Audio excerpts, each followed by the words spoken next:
মোহাম্মদ ইউনূসকে পেয়ে।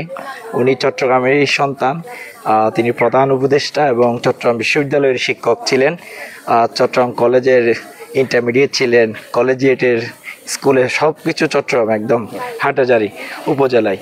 তো ওনাকে পেয়ে আমরা খুবই খুশি, আর সবার সাথে দেখা, অনেক দিন পর বন্ধুদের সাথে দেখা, তো সব কিছু সর্বোপরি খুবই ভালো লাগছে।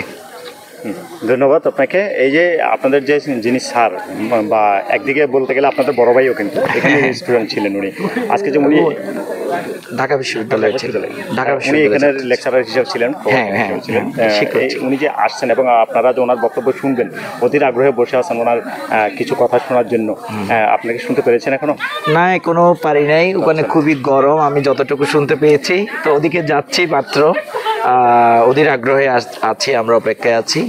অবশ্য ওনার বক্তব্য আমি না শুনলেও 40-50টা সমাবর্তনের বক্তব্য আমি শুনেছি ভিডিওতে, আজকে সরাসরি দেখব, তো অনেক ভালো লাগবে আশা করি। ধন্যবাদ। ভাইয়ের নামটা কি? মোহাম্মদ মহিউদ্দিন। ধন্যবাদ মহিউদ্দিন ভাইকে। প্রিয় দর্শক, আমরা আরেক ভাই আছে আমাদের পাশে, আমি জানতে চাইবো যে আজকে আপনাদের সমাবর্তিতা যে আসছেন এখানে সমাবর্তন অনুষ্ঠানে, পঞ্চম সমাবর্তনের অনুষ্ঠানে কত হাজার আসছেন, এবং যে প্রাক্তন যে বন্ধুবান্ধবদের সাথে আপনাদের দেখা হচ্ছে, এটা আপনাদের কাছে অনুভূতিটা কেমন? আমাদের 22,600 প্লাস সমাবর্তনে আজকে উপস্থিত হয়েছে, এবং সেই দীর্ঘ 10 বছর আগে আমি এখানে এসেছিলাম। 2016 সালে আমার 15তে মাস্টার্স হয়েছিল। আমিও ভাইয়ের মতো একই সাবজেক্টে ইংলিশে ছিলাম, 7-8 সেশনে। তো আমরা এই সমাবর্তনের প্রথম ব্যাচ, 11 থেকে 23, 11 হলো আমাদের অনার্স। আজকে এসে দীর্ঘদিন পরে খুব ভালো লাগছে, মনে হয় যে শিকড়ের কাছে আসছি। তো শিকড়ের প্রতি যে একটা টান, সেটা আসলে বোঝা যায় যে কত গভীর। আর প্রফেসর ডক্টর মোহাম্মদ ইউনূস, উনি আমাদের দেশের একটা বিশাল সম্পদ।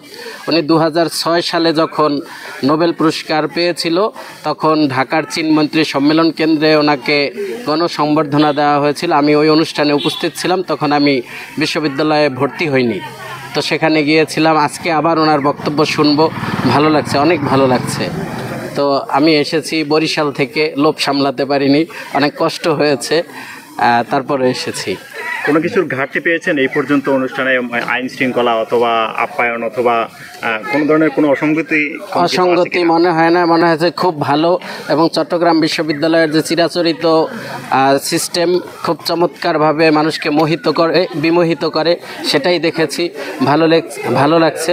এবং দিন দিন এই অনুষ্ঠানগুলো আরও ভালো হোক, আরও সুন্দর হোক, বিশ্ববিদ্যালয়ের পরিবেশটা যেন শিক্ষার একটা সুন্দর পরিবেশে রূপান্তর হয়, এবং এই আশা আকাঙ্ক্ষা থাকবে আমাদের যারা অনুজ আছে তাদের প্রতি। নামটা কি? আমার নাম মোহাম্মদ শরিয়াতুল্লাহ, আমি সরকারি কলেজের লেকচারার হিসেবে আছি, সরকারি হিজলা কলেজ, বরিশাল। ধন্যবাদ ভাইকে, আমার প্রিয় ভাইকে। ধন্যবাদ। প্রিয় দর্শক, আপনাদের